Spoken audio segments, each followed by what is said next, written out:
بسم اللہ الرحمن الرحیم ان اولیاؤہ الا المتقون صدق اللہ مولانا العظیم۔ بارگاہ رسالت مآب صلی اللہ علیہ وسلم میں درود پاک کا ہدیہ پیش کریں۔ اللہم صلی علی سیدنا و مولانا محمد معدن الجود والکرم وآلہ واصحابہ الکرام وابنہ الکریم وبارک وسلم صلاة دائمة سرمدا ابدا۔ عزیزان گرامی وقار، ماہ ربیع الاخر شریف جس کو سنی ربیع الغوث کہتے ہیں، اس ماہ مبارکہ میں ہم اپنی زندگی کی سانسیں لے رہے ہیں، اور اس ماہ مبارکہ کو ہم 11ویں کے مہینے سے بھی یاد کرتے ہیں۔ اسلامی مہینہ ہے، مہینے کا نام بہت پہلے سے ہے، لیکن اہل سنت و جماعت کے دل میں سرکار بغداد شہنشاہ ولایت غوث الاعظم دستگیر رضی اللہ تعالیٰ عنہ کی محبت ایسی رچی بسی ہے کہ اس پورے مہینے کو ہم غوث کے مہینے سے یاد کرتے ہیں، اور یہ اللہ والوں سے محبت کی علامت ہے۔ لوگ کسی مہینے کو کسی اور تہوار سے یاد کرتے ہوں گے، لیکن ہم اپنے مہینوں کو اللہ والوں سے نسبت دے کر یاد رکھتے ہیں۔ سرکار شہنشاہ بغداد سلطان الاولیاء عبد القادر جیلانی رضی اللہ تعالیٰ عنہ، اس عظیم شخصیت کا نام ہے جس کو اللہ تبارک و تعالیٰ نے مقام محبوبیت کے ساتھ مقام غوثیت عطا فرمایا۔ اولیاء اکرام میں یہ مقام بہت کم کو ملا ہے جو سلطان الاولیاء شہنشاہ بغداد کو ملا ہے، ورنہ اولیاء میں کوئی ایسا نہیں ہے جو منبر پر کھڑے ہو کر کے یہ اعلان کرے کہ میرا قدم ہر ولی کی گردن پر ہے۔ اعلیٰ حضرت امام اہل سنت فاضل بریلوی فرماتے ہیں، جس کی منبر بنی گردن اولیاء، اس قدم کی کرامت پہ لاکھوں سلام۔ جو ولی قبل ہوئے یا بعد ہوئے یا ہوں گے، سب ادب دل میں رکھتے ہیں میرے آقا تیرا۔ غوث پاک رضی اللہ تعالیٰ عنہ کو اولیاء کرام میں ایسا ہی مقام حاصل ہے کہ جیسے سورج کو ستاروں پر مقام حاصل ہے۔ آپ کو اللہ تعالیٰ نے بچپن سے علمی شرافت کے ساتھ ساتھ خاندانی شرافت ایسی عطا فرمائی کہ آپ اپنے والد ماجد کی طرف سے حسنی سادات ہیں اور اپنی ماں کی طرف سے حسینی سادات ہیں، یعنی امام حسن مجتبیٰ ان کے دادا ہیں، امام حسین شہید کربلا نانا ہیں، جس کے دادا اور جس کے نانا دونوں جنتی جوانوں کے سردار ہوں، اس نسبت کا عالم کیا ہوگا۔ میرے عزیزو، گھر کے اندر سادات کے ہاں جو پرورش کا معمول ہوا کرتا تھا، اسی سے اندازہ کر لیں آپ کی ولادت 29 شعبان کو ہوئی تھی، اور چاند رات تھی، دوسرے دن کو رمضان شروع ہونے تھا، اور چاند میں اختلاف ہو گیا جیلان میں۔ یہ جیلان ایران کا ایک علاقہ ہے، اس کو گیلان بھی کہتے ہیں، جہاں آپ کی پیدائش ہوئی۔ لوگوں کے دوران شک پیدا ہوا کہ چاند ہوا کہ نہیں ہوا۔ غوث پاک رضی اللہ تعالیٰ عنہ کی ماں فاطمہ ام الخیر، جو نہایت ہی شریف خاتون ہیں سادات کی، آپ نے لوگوں سے کہا کہ رمضان ہو چکا ہے، اس لیے کہ سحری سے لے کر افطار تک میرے بچے نے دودھ کو منہ نہیں لگایا ہے۔ پورے جیلان میں یہ بات مشہور تھی کہ سادات کے گھر میں ایک ایسا بچہ پیدا ہوا ہے جو سحری سے لے کر کے افطار تک اپنے ماں کے دودھ کو تک نہیں پیتا۔ یہ ان ایام کی میں بات کر رہا ہوں کہ ابھی غوث پاک رضی اللہ تعالیٰ عنہ ایک دن کے تھے، یعنی پیدائشی طور پر۔ میں آپ کو یہ بتاؤں کہ آپ سب غوث پاک کو پیران پیر کہتے ہیں کہ نہیں؟ یعنی پیروں کا پیر ہے، اور روشن ضمیر کہتے ہیں۔ سارے سلسلے وہاں تک جا کر پہنچ جاتے ہیں تو فخر کرتے ہیں۔ غوث پاک سے جس کا سلسلہ ملتا ہے وہ دنیا میں فخر کرتا ہے۔ میں یہ کہتا ہوں کہ پیروں کا پیر پیدا ہوتے ہی روزہ رکھتا ہو، اور اگر کوئی ڈھکوسلا جھوٹا پیر یہ کہتا ہے کہ ہمارے اوپر شریعت نہیں ہے تو بات یہ یاد رکھ لینا کہ اس کا غوثیت مآب سے کوئی تعلق ہی نہیں ہے. وہ شیطان کا مرید ہو سکتا ہے، رسول اللہ تک لے جانے والا راستہ ہرگز نہیں ہو سکتا. میرے آقا صلی اللہ علیہ وسلم تک لے جانے والا راستہ وہی ہے جو غوثیت مآب کے راستے سے ہو کر کے چلتا ہے. پیدائشی طور پر شریعت کی پاسداری کرنے والے شیخ عبد القادر جیلانی، میرے عزیزو، آپ کو یہاں غوث پاک کی کرامات سنتے سنتے ایک کسوٹی بھی حاصل کر لینا چاہیے کہ ہر پیر کو پرکھ کر کے دیکھو شریعت کے سانچے میں اترتا ہے تو وہ مرشد ہے، اور شریعت سے ہٹ جاتا ہے تو پھر وہ شیطان کا پھندا ہے. اس بات کو ہمیشہ یاد رکھیں. اگر کوئی اپنے گھر میں بیٹھ کر کے کہتا ہے کہ ہمارے لیے نماز نہیں، ہم تصور کی نماز پڑھتے ہیں، ہم تصور کی نماز پڑھتے ہیں، اور ہماری نماز تو مکہ میں ہوتی ہے، مدینے میں ہوتی ہے، تو کھانا یوں کیوں کھاتے ہیں، یہاں کیوں کھاتے ہیں؟ مریدوں کے سامنے تو سب چیزیں چلتی ہیں، اور نماز مکے میں ہوتی ہے، مدینے میں ہوتی ہے، نماز چھوڑ کر بیٹھے ہیں. ایک بات یاد رکھ لیں کہ سارا طریقت کا سلسلہ صرف قوالی سننے کا نام نہیں ہے. ہاں، اشعار حضور پاک کی محبت میں اور اللہ کی محبت میں سننا یقیناً باعث ثواب ہے، ہم خود بھی سنتے ہیں. لیکن وہ پیر ہی کیسا جسے قرآن پڑھ سننے کے بعد کوئی وجد نہیں آتا، قرآن سننے کے بعد کوئی وجد نہیں آتا، حدیث رسول سننے کے بعد کوئی وجد نہیں آتا. وجد کہاں سے آئے گا سمجھ میں نہیں آتا. اور پھر ڈھول باجے پر تو پھر ہاتھ بھی ہلتے ہیں، پیر بھی ہلتے ہیں. اور پھر اگر کوئی یہ سمجھے کہ یہی مرشد ہے، پیر کامل ہے، تو دھوکے میں ہے. ایسا بندہ دھوکے میں ہے. وہ غوث پاک رضی اللہ تعالیٰ عنہ جن کی کرامات بیان کرنے کے ساتھ ساتھ ہم یہ بھی بیان کرتے ہیں کہ 40 سال آپ کے ایسے گزرے ہیں کہ صرف ایک انگور کے دانے سے آپ نے سحری کی ہے اور ایک آدھا گلاس پانی پر آپ نے افطاری کیا ہے. اتنے سال تک روزہ رکھے ہیں. ان میں کئی سال ایسے آئے ہیں کہ پوری رات بھر شیخ عبد القادر جیلانی کھڑے ہو کر کے نماز پڑھتے رہے. ان اولیاء کے لیے جن کے مجمع میں 70,000 سے کم کا کبھی مجمع نہیں ہوتا تھا، نماز معاف نہیں ہوئی، روزہ معاف نہیں ہوا، تو آج کے جانور نما کسی ایسے ڈھکوسلے بابا کے لیے نماز کیسے معاف ہو سکتی ہے، یا روزہ کیسے معاف ہو سکتا ہے؟ اس بات کو ہمیشہ ذہن نشین کر لیں. شریعت میرے مصطفیٰ کی ہے، اور نبی پاک صلی اللہ علیہ وسلم کی شریعت سب سے اوپر ہے. اس کے بعد ہی کوئی مقام مل سکتا ہے. اسی لیے اعلیٰ حضرت کی بات سنو، فرماتے ہیں بخدا خدا کا یہی ہے در. اللہ تک اگر کوئی پہنچنے کی بات کرتا ہے نا تو اسے جانچ کر کے دیکھ لو کہ حضور کے بارے میں کیا کہتا ہے. بخدا جس کا مطلب ہے قسم خدا کی، خدا کا یہی ہے در، یعنی رسول پاک کا جو دروازہ ہے یہی خدا کا دروازہ ہے. بخدا خدا کا یہی ہے در، نہیں اور کوئی مفر مقر. حضور کو چھوڑو گے تو نہ بھاگنے کی جگہ ہے نہ ٹھہرنے کی جگہ ہے، کہیں نہیں اور کوئی مفر مقر. اور پھر اعلیٰ حضرت فرماتے ہیں اگر کوئی خدا تک پہنچا بھی ہے تو سمجھ لو جو وہاں سے ہو یہی آ کے ہو، جو یہاں نہیں تو وہاں نہیں. اگر وہ رسول پاک صلی اللہ علیہ وسلم کی شریعت کبریٰ تک نہیں پہنچا تو پھر سمجھ لو کہ خدا تک پہنچ ہی نہیں سکتا.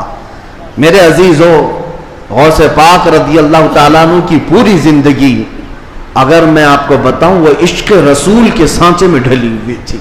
نبی پاک کی شریعت پر ایسا سختی سے عمل کرتے تھے کہ منبر پر کھڑے ہو کر کے آپ نے اعلان کیا میرا مرید اگر نماز نہیں پڑھتا تو اسے ہمارے قبرستان میں بھی دفن نہ کیا جائے. غوث پاک رضی اللہ تعالیٰ عنہ شریعت کے معاملے میں اس قدر سخت تھے. پھر میں پوچھنا چاہتا ہوں ان سے بڑا دنیا میں اور کون پیر آیا ہے؟ اگر کوئی اپنے مریدوں کو نماز معاف کرا دیتا ہو، روزے معاف کرا دیتا ہو، تو یاد رکھ لینا وہ شیطان کا پھندا ہے جو تمہیں نبی کریم صلی اللہ علیہ وسلم کی شریعت سے دور لے کر جاتا ہے. سب سے پہلی چیز ہے میرے مصطفیٰ کی شریعت. حضور پاک کے طریقے پر اگر کوئی چلا ہے تو اسے ولایت بھی ملتی ہے. اللہ کا ولی حضور کی شریعت پر گامزن ہو کر کے ہی چلتا ہے. کچھ مجذوب اولیاء ایسے ہیں جن کی عقل فنا ہو جاتی ہے تب ان کے اوپر سے شریعت کا قلم اٹھا لیا جاتا ہے، وہ مستثنا ہیں، وہ الگ ہیں. لیکن جتنے اولیاء آئے سب کا رسول پاک صلی اللہ علیہ وسلم کے دربار میں ایسا وسیلہ ہے، ان کی ایسی پہنچ ہے کہ اس کے بعد ہی انہیں ولایت کی منزل ملتی ہے. میں ایک بات بتاتا ہوں آپ کو، غوث پاک رضی اللہ تعالیٰ عنہ کے مقام کے متعلق محبوب الہی کا نام سنا ہوگا. دلی کے شہنشاہ، دو اولیاء کو محبوب کا نام دیا گیا ہے. محبوب، ایک غوث پاک کو محبوب سبحانی اور حضرت نظام الدین اولیاء کو محبوب الہی. محبوب اسے کہتے جس سے اللہ محبت کرتا ہو. سارے اللہ سے محبت کرتے ہیں اور کچھ وہ ہیں جن سے اللہ محبت کرتا ہے، وہ محبوب ہیں. محبوب الہی کا درجہ بڑا ہے. ان کے بڑے گہرے مرید ایسے فنافی شیخ امیر خسرو. امیر خسرو کا جب بھی نام آتا ہے تو ایک پیر اور مرید کے درمیان کا گہرا تعلق بتایا جا سکتا ہے. لوگوں کو پڑھنا چاہیے کس کو مرشد سمجھا جائے طریقت کے راستے میں اور کون پیر ہوتا ہے. امیر خسرو کو پڑھیں تو سمجھ میں آ جائے گی بات. امیر خسرو ایک بار پانی پت گئے ہوئے تھے. پانی پت میں اس وقت بو علی شاہ قلندر رحمت اللہ تعالی علیہ موجود تھے. یہ محبوب الہی کے ہم زمانہ ہیں، اسی زمانے کے. ان کی کرامات کا حال بھی بہت بڑا تھا. امیر خسرو ان کی محفل میں بیٹھے. جمعرات کو ایک بار ان کے ہاں محفل ہوتی تھی بو علی شاہ قلندر کے ہاں. اور محفل میں ہوتا کیا تھا، جب ذکر کی محفل ہوتی اس کے بعد جتنے حاضرین ہوتے بو علی شاہ قلندر سب سے کہتے اپنی اپنی آنکھیں بند کر لو. لوگ اپنی اپنی آنکھیں بند کرتے، وہ سیدھے رسول اللہ کا دیدار کراتے تھے. نبی پاک صلی اللہ علیہ وسلم سامنے بیٹھے ہوئے ہوتے اور بو علی شاہ قلندر ان کے سامنے ہوا کرتے حضور کے. یہ ہر جمعرات کو بو علی شاہ قلندر کی محفل میں ہوتا تھا. امیر خسرو مرید تھے محبوب الہی کے اور گئے تھے بو علی شاہ قلندر کی محفل میں. اور جب دیدار کرائے تو امیر خسرو بھی خوش ہوئے کہ رسول پاک صلی اللہ علیہ وسلم کا دیدار ہوا مجلس میں. لیکن بات اتنی ہوئی، آنکھیں کھولنے کے بعد بو علی شاہ قلندر امیر خسرو کو یوں کہتے ہیں، خسرو میں تو رسول اللہ کی مجلس میں تجھے لے گیا، تیرا پیر تو وہاں کہیں نظر نہیں آیا، تیرا پیر وہاں پر نظر تو نہیں آیا. امیر خسرو کو یہ بات لگ گئی. میں میرا مرشد میرے پیر کا مقام بلند سمجھتا ہوں، لیکن حقیقی بات ہے کہ حضور کے دربار میں جب میں تصور میں حاضری دیا، محبوب یہ بو علی شاہ قلندر بھی تھے اور بھی اولیاء تھے، لیکن میرے پیر تو نظر نہیں آئے. وہ غمگین حالت میں اپنے پیر کے پاس آئے، اپنے مرشد کے پاس. محبوب الہی سے کہتے ہیں آج میں محفل میں گیا اور انہوں نے فارسی ایک کلام لکھایا ہے، شب جائے کہ من بودم، بہت مشہور کلام ہے امیر خسرو کا. اس واقعے کے بعد انہوں نے لکھا تھا. پہلے پورا واقعہ کیا ہوا وہ میں بتاتا ہوں. محبوب الہی کے پاس روتے ہوئے کھڑے تھے.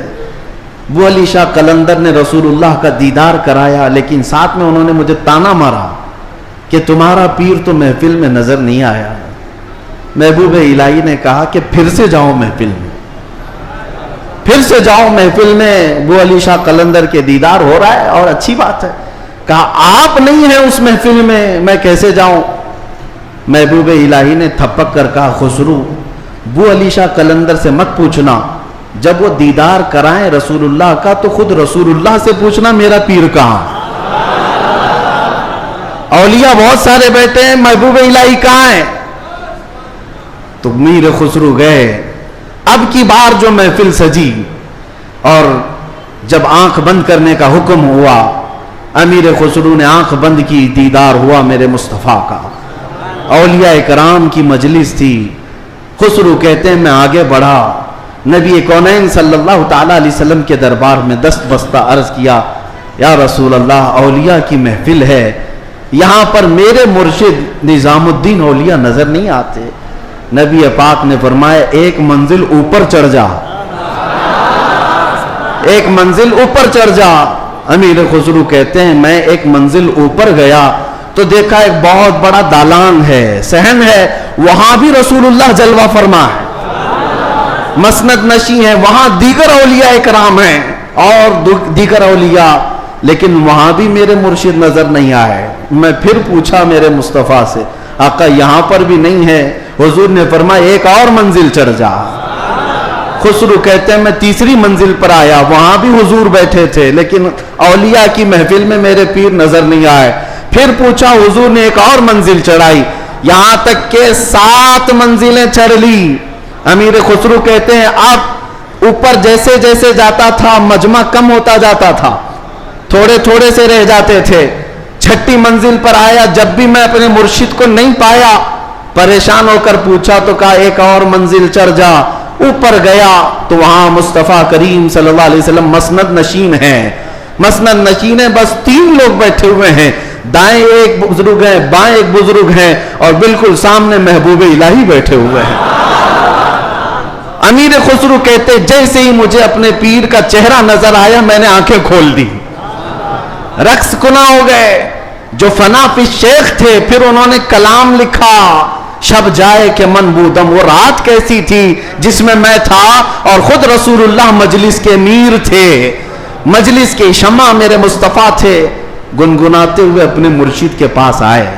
اب جو بات مجھے کہنا تھا جس کے لیے میں نے یہ واقعہ چھیڑا، سنیے آپ، میں نے یہ واقعہ محبوب الہی کا کیوں بتایا۔ آئے محبوب الہی کے پاس، خوش تھے، وجد کنا تھے۔ محبوب الہی نے پوچھا خسرو دیکھا ہے اپنے مرشد کو؟ کہا ہاں میرا مقصد، میری مراد پوری ہو گئی۔ اس کے بعد محبوب الہی نے کہا کیا کسی اور کو وہاں نہیں دیکھا؟ امیر خسرو نے کہا میری توجہ ہی نہیں گئی، میں نے مرشد کو دیکھا تو پھر خیال نہ رہا۔ محبوب الہی سے پوچھنے لگے حضور اس منزل میں جو رسول اللہ کے دائیں اور بائیں تھے وہ کون تھے؟ تب محبوب الہی نظام الدین اولیاء نے کہا ان کے بائیں جانب خواجہ غریب نواز تھے اور بائیں جانب پیران پیر غوث اعظم بغدادی موجود تھے۔ سیدنا شیخ عبد القادر جیلانی کا وہ مقام ہے کہاں؟ رسول اللہ کے دربار میں، جہاں اولیاء اکرام کی منزلیں ختم ہوتی ہیں وہاں غوثیت معاب کا مقام ہے۔ میرے آقا صلی اللہ علیہ وسلم کے دربار کا قرب ہی انہیں غوثیت کے مقام پر لے گیا ہے۔ میرے عزیزو، بہت سارے لوگ اگر یہ سمجھتے ہیں کہ ان کی بڑی کرامتیں ہیں اس لیے ان کو غوث کا مقام ملا ہے، وہ بہت بڑے عالم تھے، بہت بڑے زاہد تھے، بہت بڑے پرہیزگار تھے اس لیے غوثیت کے مقام پر پہنچے۔ میں کہتا ہوں یہ ساری جگہ اپنی، یہ سارے مقامات اپنی جگہ پر غوث پاک غوثیت کے مقام پر پہنچے تو عشق رسول کی بنیاد پر پہنچے، میرے مصطفیٰ کریم صلی اللہ علیہ وسلم سے بے پناہ محبت کی بنیاد پر پہنچے۔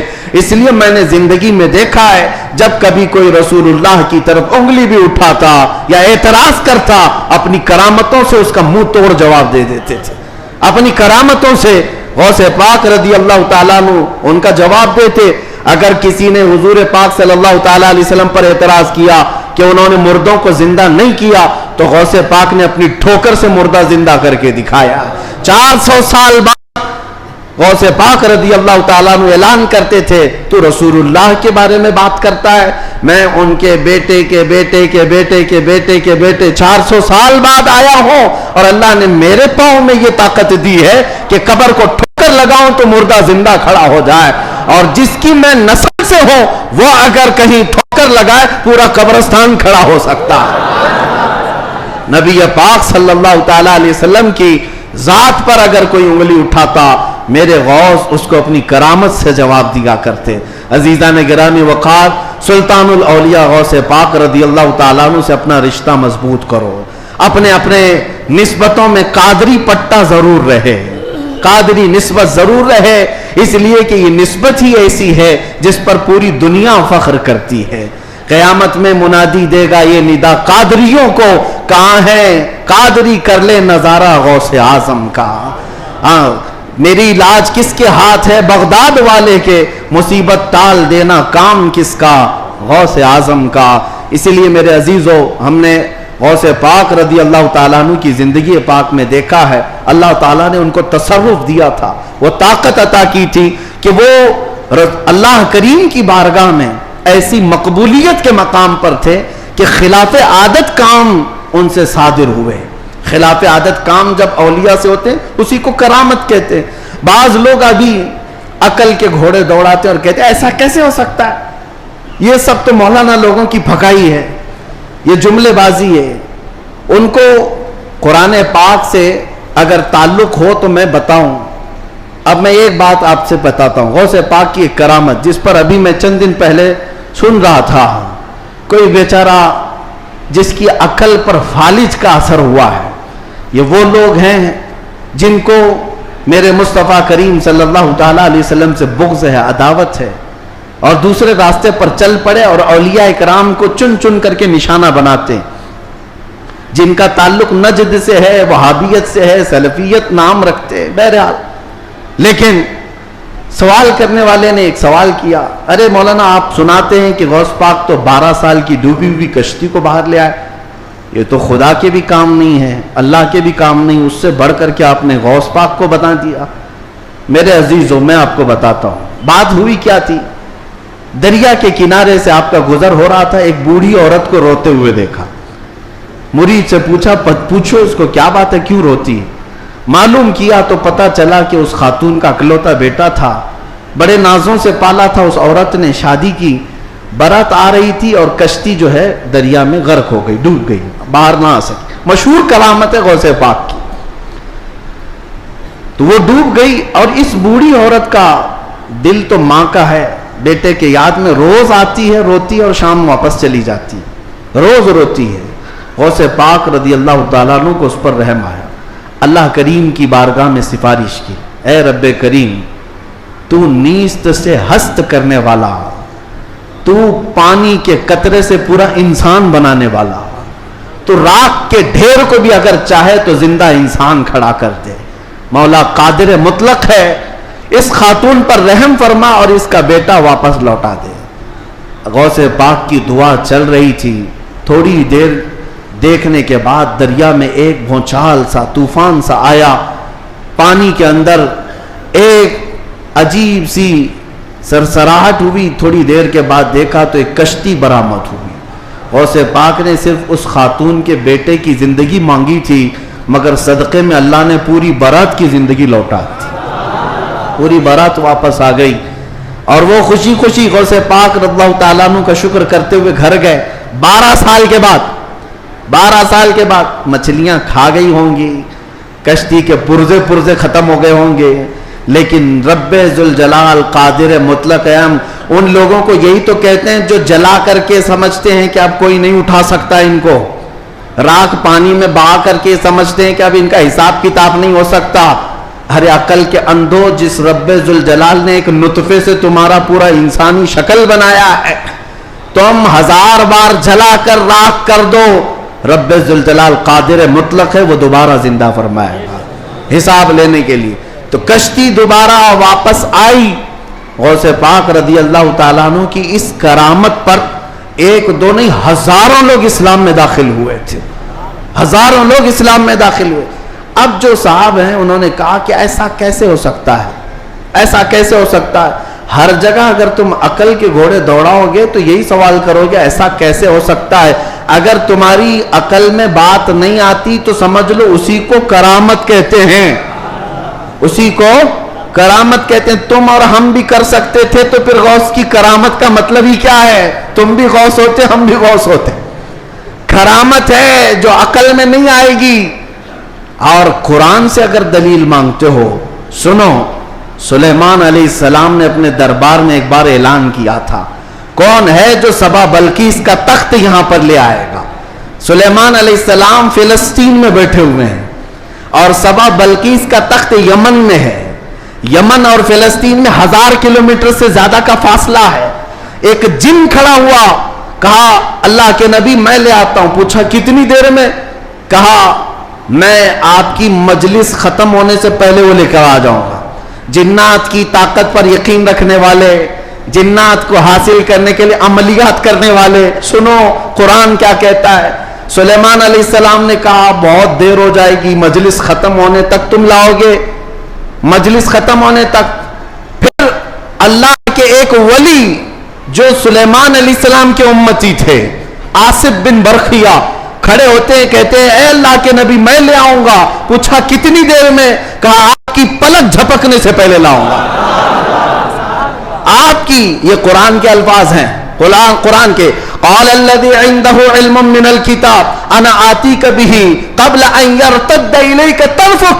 اس سے پہلے کہ آپ کی آنکھ کی پلک جھپکے اے اللہ کے نبی میں وہ تخت لے آؤں گا. تخت کوئی 4 فٹ کا 5 فٹ کا نہیں، 80 گز لمبا ہے اور اتنا ہی چوڑا ہے، اتنا ہی وزنی ہے، اور 7 دروازوں کے اندر بند کر کے رکھا ہوا ہے. سونے چاندی جواہرات سے جڑا ہوا تخت ہے. اور ایک انسان کہتا ہے، انسان، جنات کی بات نہیں کر رہا، جنات کی بات آئے گی تو آپ سمجھیں گے ان کو بڑی طاقت ہوتی ہے. انسان کی بات کر رہا ہوں. انسان نے کہا سلیمان علیہ السلام کے امتی میں پلک جھپکنے سے پہلے لاؤں گا. یہ صرف اور صرف بات نہیں تھی، حضرت سلیمان علیہ السلام ابھی پلک کر ادھر دیکھ رہے تھے، وہ تخت حاضر کر چکے تھے، تخت حاضر کر چکے تھے. اب میں آپ کو یہ بتانا چاہتا ہوں، وہ سلیمان علیہ السلام خود اللہ کے نبی تھے، خود اللہ کے نبی. ارے وہ چاہتے تو خود ہی تخت کو طلب کر لیتے. اس قرآن کے واقعے کا مطلب مجھے یہ سمجھ میں آتا ہے، اللہ کے نبی نے دنیا کو یہ بتانا چاہا جو نبی کے قدموں میں بیٹھتا اس کی طاقت کا یہ ہے. نبی کی طاقت تو بہت دور. اور یہ بھی بنی اسرائیل کے نبی، بنی اسرائیل کے نبی سلیمان علیہ السلام، ان کے امتی کی طاقت کا حال یہ ہے، تو پھر سید الانبیاء محمد رسول اللہ اور ان کی امت کے عام اولیاء کی بات نہیں کر رہا ہوں. شیخ عبد القادر جیلانی جن کا ولی کی گردن پر ہے، وہ 12 سال کی کشتی واپس لے آئے تو تعجب کی بات نہیں، بلکہ ہم سمجھتے ہیں قرآن اس کرامت کو بالکل عینی طور پر بیان کر رہا ہے. عزیزان گرامی، میں دنیا کی یا دنیا کے نقش قدم پر چلنے والے، ہر چیز کو تھیوری اور پریکٹیکل پر آزمانے والے اور سائنس کی دنیا میں چلنے والے، ان کو کہتا ہوں آئنسٹائن نے کہا ہے. آئنسٹائن کا نام تو بہت لوگوں کو اچھی طرح سے یاد ہوگا، اس کی تسبیح بھی پڑھتے ہوں گے. الحمدللہ ہم غوث پاک کی تسبیح پڑھتے ہیں. اب اسی آئنسٹائن کی بات کر رہا ہوں جس نے یہ کہا ہے کہ میں نے کائنات کو دیکھنے کی کوشش کی. سنو، کائنات کو دیکھنے کی کوشش کی اور چاند تک اور سورج تک اور بہت سارے مقامات تک دیکھنے کی رسائی حاصل کر لیا. اور اس نے کہا کائنات کا جو کنارہ، ایک کنارہ میں نے دیکھا، اس کے لیے وہ کہتا ہے 2 کروڑ نوری سال لگ جائیں گے. 2 کروڑ نوری سال. نوری سال کس کو کہتے ہیں پتہ ہے؟ یہ جو سال ہمارے چل رہے ہیں، یہ سال صبح ہوتی ہے 6 بجے صبح ہوئی، شام میں 6 بجے سورج ڈوبا، آرام سے دن چل رہے ہیں. نوری سال اس کو نہیں کہتے. نوری سال 1 منٹ میں 1,80,000 کلومیٹر کا سفر کرتا ہے. 1 منٹ میں 1,80,000 کلومیٹر کا سفر طے ہو جاتا ہے نوری سال میں. اس طرح 1 منٹ کی بات کر رہا ہوں، 1 منٹ کی، اس طرح کے 2 کروڑ سال لگ جائیں گے کائنات کو دیکھنے کے لیے. یہ کون کہہ رہا ہے؟ آئنسٹائن کہہ رہا ہے، جس کے پیچھے تم لوگ آگے پیچھے جس کو قبلہ بناتے ہو. سنو، 2 کروڑ نوری سال لگ جائیں گے کائنات کے کنارے دیکھنے کے لیے، کائنات کی ساری چیزیں دیکھنے کے لیے. اور آؤ شہنشاہ بغداد کے دربار میں، کہتے ہیں نظرت الی بلاد اللہ جمعاً کخردلۃ علی حکم اتصالی. میں اللہ کی پوری کائنات کو ایسے دیکھتا ہوں جیسے اپنے ہتھیلی میں رائی کے دانے کو دیکھتا. تمہارے سارے آلے، تمہارے سارے کمپیوٹر 2 کروڑ سال میں بھی وہاں نہیں پہنچ سکتے جہاں شہنشاہ بغداد کی ایک نگاہ پہنچتی ہے. ہاں، میرے غوث نے فرمایا نظرت الی بلاد اللہ جمعاً کخردلۃ علی حکم اتصالی. میں اللہ کے پورے شہروں کو، کائنات کو ایسے دیکھ رہا ہوں جیسے اپنے ہتھیلی میں رائی کے دانے کو دیکھ رہا ہوں. عزیزان گرامی وقار، الحمدللہ ہمارے پاس فخر کرنے کے لیے بہت کچھ ہے، بہت کچھ ہے. غوثیت معاذ کی نسبت نہیں، اعلیٰ حضرت کو مجدد بنایا ہے، اعلیٰ حضرت کو مجدد بنایا ہے. اور امام اہل سنت فاضل بریلوی اسی نسبت پر فخر کرتے ہیں. دیکھا جائے تو امام اہل سنت اعلیٰ حضرت نے تقریباً 1000 سے زیادہ کتابیں لکھ ڈالی ہیں. 55 علوم پر اللہ نے مہارت تام عطا کی ہے اور بہت سارے شاگردوں کی کھیت تیار کی ہے. امت پر ایک بہت بڑا امتیوں پر احسان ہے. لیکن ساری چیزیں اپنی جگہ پر. قرآن کا ترجمہ کیا ہے, فتاوی رضویہ شریف ہے, بارگاہ مصطفیٰ میں ہدایت بخشش ہے, بہت سارے کام ہیں. لیکن جب رسول اللہ کے دربار میں حاضر ہوتے ہیں, اعلیٰ حضرت یہ نہیں کہتے یا رسول اللہ میں فتاوی رضویہ لے کے آیا ہوں, میں کنز الایمان لے کر کے آیا ہوں, میں ہدایت بخشش لے کے آیا ہوں, بلکہ اعلیٰ حضرت یہ کہتے ہیں تیری سرکار میں لاتا ہے رضا اس کو شفیع جو میرا غوث ہے اور لاڈلا بیٹا تیرا. نسبت کے لیے بھی بارگاہ مصطفیٰ میں اعلیٰ حضرت نے اگر کسی بات پر فخر کیا ہے تو غوثیت کی نسبت پر فخر کیا ہے. یا رسول اللہ تیری سرکار میں لاتا ہے رضا اس کو شفیع جو میرا غوث ہے اور لاڈلا بیٹا تیرا. یقیناً میرے عزیز و کرامات سنانے کا وقت جمعہ کے چھوٹے وقت میں نہیں ہوتا, ورنہ میں بہت ساری چیزیں سناتا. الحمدللہ غوثیت معاب شہنشاہ بغداد پیر پیراں امیر میراں, جس کی نسبت الحمدللہ چھوٹوں کو بڑا بنا دیتی ہے اور ادنا کو اعلیٰ بناتی ہے. الحمدللہ ابھی حاضری سے میں آیا اور حاضری کے بعد دل میں یہ احساس ہوتا ہے. ایک بزرگ وہاں پر ملاقات جن سے ہوئی, وہ عربی اور علوی سادات میں سے ہیں, عمر کافی ہو چکی. انہوں نے مجھے مل کر کے ہاتھ پکڑ کر کے کہا آؤ میں تمہاری حاضری کراتا ہوں.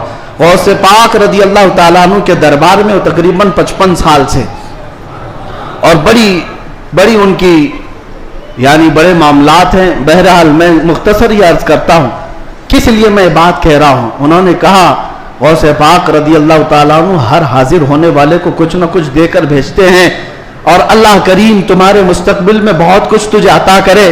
دعا کیا. ہم نے کہا کہ یہاں کی اتنے بڑے دربار میں بڑے بڑے حاضر ہوتے, میری کیا حیثیت ہے, مجھے یہاں پر میری کیا حیثیت ہے, کیا مقام ہے. ایک جملہ انہوں نے کہا جس سے سینہ چوڑا ہو گیا. کہا یہاں پر سب اچھے نہیں آتے, بلکہ غوث پاک تو چوروں کو بھی کتب بناتے ہیں. برا ہو تو کیا ہوا, نسبت بھلی ہے یا غوث, تجھ سے در سے سگ اور سگ سے ہے مجھ کو نسبت, میری گردن میں بھی ہے دور کا ڈورا تیرا. اعلیٰ حضرت یہی فرماتے ہیں جن کتوں کے گلے میں پٹا ہوتا ہے ان کتوں کو میونسپلٹی والے نہیں لے جاتے, نہیں لے جاتے اور نہ ہی انجیکشن مارتے ہیں. کیوں؟ یہ علامت ہے کہ کسی کا پالا ہوا ہے, اور گلے میں پٹا نہ ہو تو اٹھا کر لے جائیں گے. بہت زیادہ شور مچاتے ہیں یہ کتے, ان کو لے جاؤ.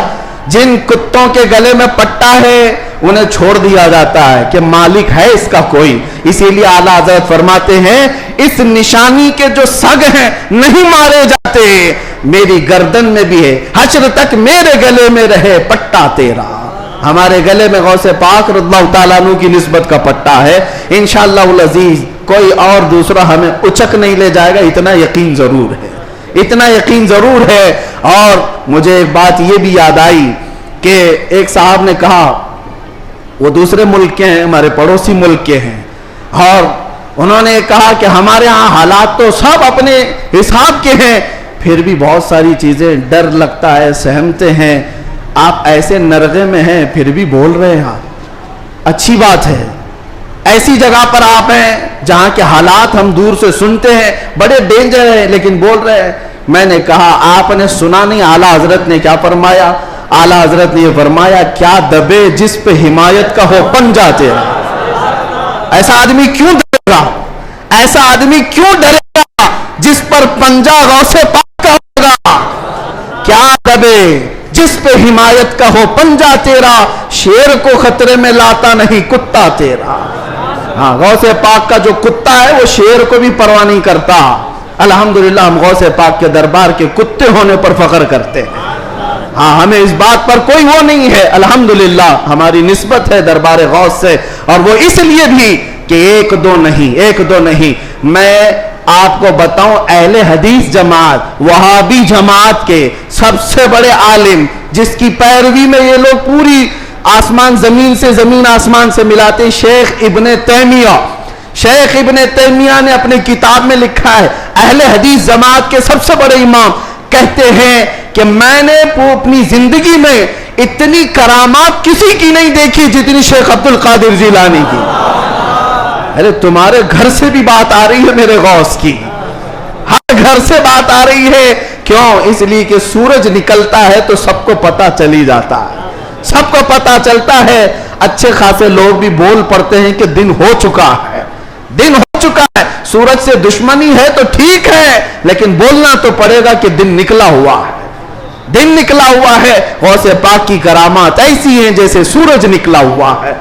میرے عزیزو، ایک صاحب ہے، اب ہماری محبت کس بات سے ہونی چاہیے؟ غوث پاک رضی اللہ تعالیٰ عنہ ہماری محبت اس لیے بھی ہے، کئی اولیاء اکرام نے یہ باتیں لکھی بھی ہیں، فرماتے ہیں ان کے غوث پاک رضی اللہ تعالیٰ عنہ کے ایک مرید بھی ہیں، وہ تقریباً 14 اونٹوں پر شکر کے تھیلے لے کر کے سفر کر رہے تھے، سامان تجارت لے کر جا رہے تھے۔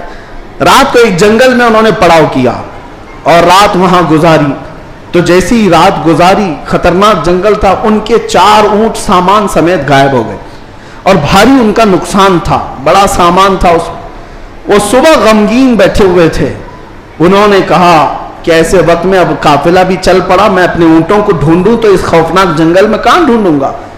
انہوں نے کہا مجھے میرے مرشد نے کہا تھا کہ جب کبھی تو مصیبت میں آئے تو مجھے پکارنا، یا شیخ عبد القادر جیلانی شیئا للہ المدد۔ تو وہ بزرگ فرماتے ہیں، یہ کتاب بہجت الاسرار شریف میں بھی موجود روایت میں بیان کر رہا ہوں، لفظ ہی نہیں کر رہا، کہتے ہیں میں وہیں سے پکارنا شروع کیا، یا شیخ عبد القادر جیلانی شیئا للہ المدد۔ میں ابھی پکار ہی رہا تھا، سامنے پہاڑ کی طرف ایک بزرگ مجھے نظر آئے سفید لباس میں، وہ مجھے اپنی طرف بلاتے رہے، ادھر آؤ ادھر آؤ۔ میں دوڑتا ہوا ان کے پاس گیا، میں جب ان کے قریب پہنچا تو وہاں دیکھا پہاڑ کے نیچے میرے 4 اونٹ چر رہے تھے۔ میں نے 4 اونٹوں کو اپنے ساتھ لے لیا اور پھر اس بزرگ سے ملنے کے لیے آیا تھا تو وہ تھے ہی نہیں۔ میں اپنے اونٹوں کو لے کر تجارت میں گیا، سامان بیچا، اس کے بعد پھر بغداد آیا اپنے مرشد سے ملنے کے لیے، تو غوث پاک نے فرمایا تیرے 4 اونٹ صحیح سلامت تو ہم نے دلا دیے تھے۔ یہ غوث پاک کا مقام ہے عزیزان گرامی، وہ مدد کو پہنچتے ہیں، بلکہ یہ بھی فرمایا میرا مرید مشرق میں ہو اور میں مغرب میں ہوں، اگر اس کا سطر کھل جائے، اگر وہ مجھے پکارے دل سے تو میں اس کی وہیں سے سطر پوشی کروں گا، میں اس کے سطر کو چھپاؤں گا۔ یہ نسبتوں کی بات ہے، یقین تمہارا کتنا مضبوط ہے، کتنا مضبوط ہے، اس یقین کی بات ہے۔ وہاں غوث پاک کے خلیفہ ہیں، ان کے مزار کے پیچھے ہی، ان کا مزار ہمیشہ پانی میں رہتا ہے، ابو خمرہ ان کو کہتے ہیں، شیخ محمد المتقی الہندی، ہندوستان سے جو غوث پاک کے جاتے تھے ملاقات کرنے کے لیے، ان کی تربیت کے لیے وہ رہتے تھے۔ ان کی ایک روایت ہے، ہند سے کچھ لوگ گئے تھے غوث پاک سے ملنے، مل کر کے وہ واپس آ رہے تھے کشتی میں آ رہے تھے، تو سمندر میں بیچ سمندر میں پہنچی تو کشتی پھٹ گئی، پانی اندر آنے لگا، ڈوبنے کے قریب آ گئی، یہ چیخنے لگے، پکارنے لگے، اور اسی وقت وہ سارے مرید کہتے ہند سے جو گئے ہوئے تھے، کہتے ہیں اچانک ہماری کشتی میں ایک کالے رنگ کی چادر اوڑے ہوئے بزرگ آئے، ان کے ہاتھ میں ایک بڑی سی سوئی تھی، دھاگا تھا، وہ جلدی جلدی ہماری کشتی کو جہاں جہاں سے پھٹی تھی سیلنے لگے اور سل کر کے پانی پورا باہر کیا۔ ہم تو ڈرے ہوئے تھے، ڈوبنے کے انتظار میں بیٹھے ہوئے تھے، کشتی پھر اپنے مقام پر صحیح سلامت چلنے لگی، ہم اللہ کا شکر ادا کرتے ہیں۔ اچانک وہ بزرگ جو آئے تھے، ہم نے پوچھا کہ آپ ہمارے ساتھ سفر میں ہیں یا کون ہیں؟ انہوں نے چادر ہٹائی تو سیدنا شیخ عبد القادر جیلانی تھے۔ فرمایا تم میرے مرید ہو، مجھے پکارا، اللہ تعالیٰ نے مجھے بھیجا، میں تمہاری مدد کے لیے آیا۔ عزیزان گرامی، ایک دو نہیں، بہت ساری کرامات کتابوں میں روایتاً لکھی ہوئی ہیں، اور ایک دو نہیں، کئی تواتر کے ساتھ یہ روایتیں موجود ہیں۔ اس لیے بارگاہ غوثیت مآب میں ہم اتنا ہی کہتے ہیں جو اعلیٰ حضرت نے کہا تھا، اے غوث سر بھلا کیا کوئی جانے کہ ہے کیسا تیرا، اولیاء ملتے ہیں آنکھیں وہ ہے تلوہ تیرا، سارے اقطاب جہاں کرتے ہیں کعبے کا طواف، کعبہ کرتا ہے طواف در والا تیرا، کیا مرتبہ اے غوث ہے بالا تیرا، اونچے اونچوں کے سروں سے قدم آلہ تیرا۔ اللہ کریم اسی نسبت پر زندہ رکھے اور اسی نسبت پر ہمارا خاتمہ عطا فرمائے۔ اسی لیے میں وہی دعا کرتا ہوں جو جمیل قادری رضوی نے کیا تھا، اعلیٰ حضرت کے مرید، سچے مرید۔ انہوں نے کہا تھا عزیزو کر چکو تیار جب میرے جنازے کو، عزیزو کر چکو تیار جب میرے جنازے کو، کفن پر لکھ دینا نام والا غوث اعظم کا۔ وآخر دعوانا الحمدللہ رب العالمین۔